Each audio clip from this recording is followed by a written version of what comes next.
Enygma, and boy do I have a treat for you all today. I recently just came back from RocketCon and it was extraordinary. It was phenomenal. It was amazing. So RocketCon, if you don't know, is a convention in which a lot of vendors, a lot of voice actors, a lot of different artists, they come together and they showcase pretty much everything that they worked on. And time does go by when you're at RocketCon. Literally, I woke up pretty early just to head on over there, and I stayed there for a while. I just want to give a very, very, very big thank you to all of the vendors that were there that gave me permission to record their booths, and also for even being a part of the vlogs. I couldn't get too much footage when it comes to everybody that was around, but trust me when I tell you that it was amazing. There were so many talented vendors as well as so many talented voice actors over there. And as I stated a long time ago, one of the things that I want to try to do is attend as many conventions as I possibly can. Given it's a little difficult, but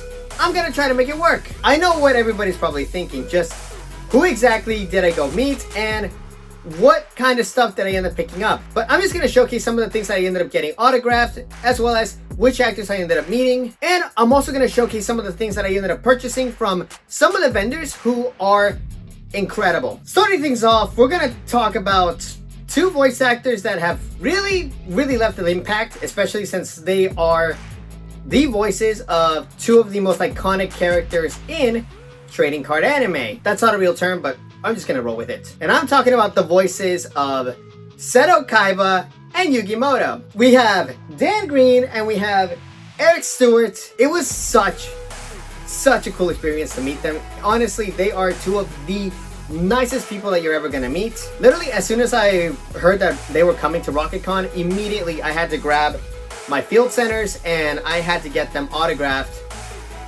by each. Given I also did have to swing on over to a local Walmart and I had to buy a tiny frame, especially since I'm not going to be playing with these anymore. These are literally just going to be, they're going to be hanging for decoration. Here is a close-up of their signatures and two other voice actors that were absolutely incredible to meet. First things first, we're going to start out with Colleen O'Shaughnessy. She has voiced Nell in Bleach, and more people probably know her as the voice of Tails in the Sonic the Hedgehog franchise. She is up there amongst one of the best because she is one of the few voice actors that was able to continuously reprise her role, not just within the anime and the video games, but also throughout the movies. The second person that I was able to meet, which is really cool, is Abby Trott. Most of you will probably know her as the voice of Nezuko, but for those who don't know, she was in Persona 5 Royal as the voice of Tai. I really love the little details that they ended up doing with their autographs as well. For those who don't know, I always try to get my autographs personalized, and as you can see, she wrote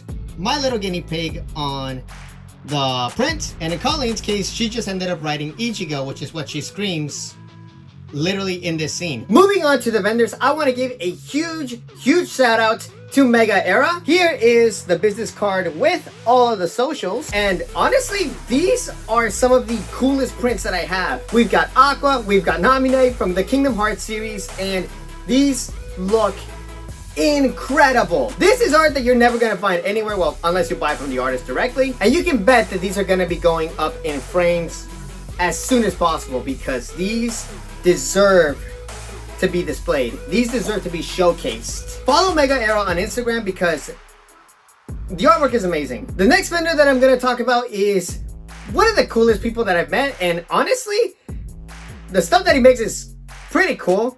He is called Sinister Props. Check out this business card. This is really cool, although I do kind of wish that he had a barcode. I'm a big fan of Persona 5, so as soon as I saw this, immediately I had to grab it. So this is Joker's mask, and yes, it is wearable. Given he was also such a pal because he gave me so many, well, I don't have them with me right now, but he gave me so many pads that I could just put onto the mask to make it a bit more comfortable because by default, this isn't very comfortable. But hey, if anything, this is going to be a good piece to put up on display as well. This next artist that we're going to talk about is Zia Arts, or Zia Arts. If I said your name wrong, I'm sorry. Here are all of Zia Arts socials, and as soon as I saw these, I had to grab them. These are small little photo cards of both Vi, and Jinx from League of Legends. Look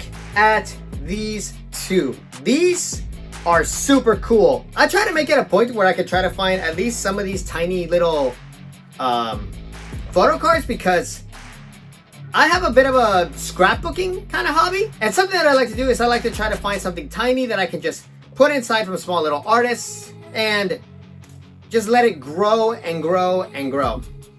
Or in this case, get bigger and bigger and bigger and bigger. The next artist, well, again, I do apologize if I pronounced your name wrong, but 13 Rees or Reze, again, I'm sorry. You gotta admit, this is the best thing ever. This is the cutest thing ever. Jujutsu Kaisen is one of my favorite series, and this scene from the anime still makes me laugh. We've got a cute little Nobara and a Yuji just going, oh my!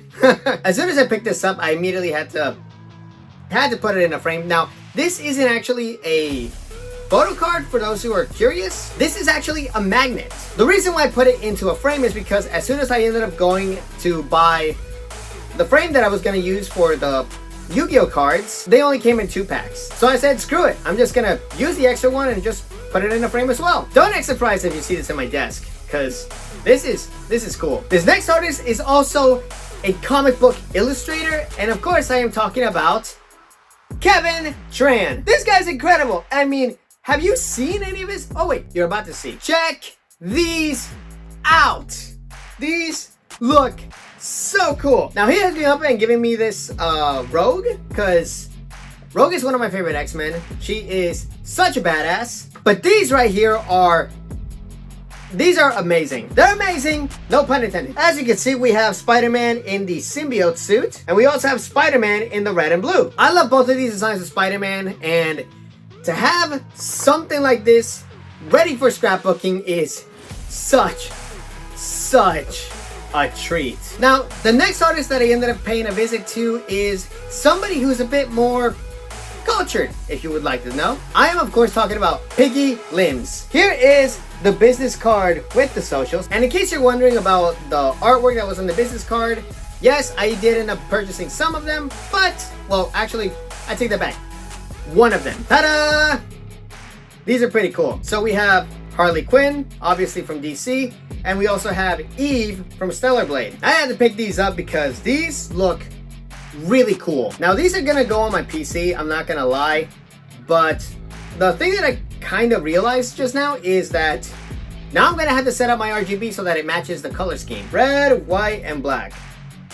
It's actually not a bad color combo. It's even on my banner. The next artist that I'm going to talk about is Craig Yamato. Now, Craig's a little interesting. Well, he's awesome, but he doesn't have a business card. What he has is a business magazine. So this is a small little magazine that he prints out, which showcases his artwork based off of who's on the cover. In this case, it's Jury from Street Fighter. And all of his socials are right on the back. Here's all of his socials.